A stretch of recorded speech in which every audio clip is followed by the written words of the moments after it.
السلام عليكم ورحمة الله وبركاته، ازيكم يا حبايب قلبي؟ اخباركم عاملين ايه؟ يا رب الكل يكون في افضل حال. حلقة جديدة معاكم النهارده، مكملين في سلسلة الفيديوهات القصيرة اللي وعدنا حضراتكم بيها. بنستهل كل حلقة بآية جديدة. الآية معانا النهارده في سورة الحجر. ربنا عز وجل بيقول هنا في الآية رقم 64: أعوذ بالله من الشيطان الرجيم.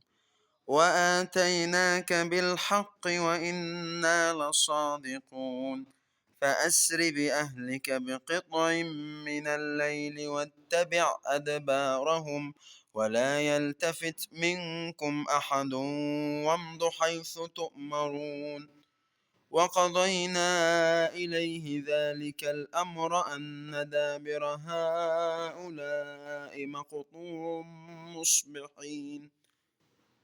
الملائكة اللي جت هنا لسيدنا لوط كانت بتطمنه وبتقول له: نحن جايين لك بالحق وما تخافش على الايه، على عظم الجرم اللي عمله قومك من الفاحشة وكده. احنا جايين لك بالحق من ربنا عز وجل واحنا صادقين، ولازم تخلي بالك ده برضو رسالة من ربنا، بيقول لك ان اللي بنقوله لك هو الحق واحنا صادقين في اللي احنا بنقوله. طب وبعدين؟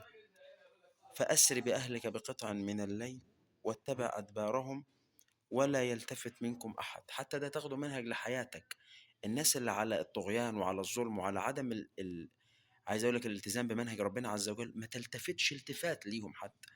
دي ناس ماشيه في حته مع بعض وده ماشي في طريق مع بعض. كل واحد ربنا محاسب، كل واحد ربنا محاسبه على اللي هو هيعمله. انت مش عليهم وما ارسلناك عليهم وكيلا. او عايز اقول لك وما، يعني انت مش حفيظ، انت مش انت اللي مالك الايه، اللي مالك انك انت ايه تقول لهم يعملوا ايه. انت ما فيش غير انك عليك النصيحه. حتى دي كانت وظيفه الانبياء مع كل قوم من اقوامهم لما كانوا. وامضوا حيث تؤمرون، ونفذ اللي ربنا بيقول لك عليه بالحرف ومالكش دعوه باي حاجه تاني. وقضينا إليه ذلك الأمر، إحنا خلاص قضينا والأمر إيه، غير قابل للنقاش أو الاستئناف. أن دابر هؤلاء القوم مقطوع مصبحين، هيجيهم عذاب الصبح. يقول لك في الآخر إيه، في آية تاني: إنهم آتيهم عذاب غير مردود.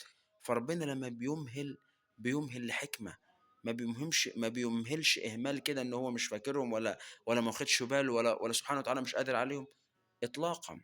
بيمهلهم لحكمة، عشان ربنا لما يديك خطوات أو وقت من الاستدراك إنك أنت تعرف إيه الغلط اللي أنت عملته وما ذلك تبقى أنت مصر، يبقى أصبحت الحجة عليك إيه، مظبوطة، وتستحق في الفترة دي العذاب والعقاب.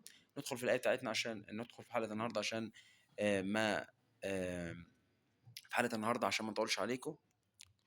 لو انا رحت لدكتور قال لي انت كنت حاش عصب قبل كده، وانا عارف ان حاش الضرس مثلا من كذا سنه او من كام شهر، وحسيت ان هو وجعني وعايز اعيد عصب، ينفع اريح دماغي واخلعه طالما انا حشيه تاني اقول لك ده ما فيش فايده فيه، ولا احشيه عصب افضل؟ لا، الافضل انك تحشيه تاني. ما احنا اتعملت اعاده الحشو العصب دي عشان خاطر ان احنا ايه، نقدر ان احنا ايه نعالج الضرس مره تانيه. فانت تحشيه مش تخلعه. اشوفكم الحلقه الجايه، والسلام عليكم ورحمه الله وبركاته.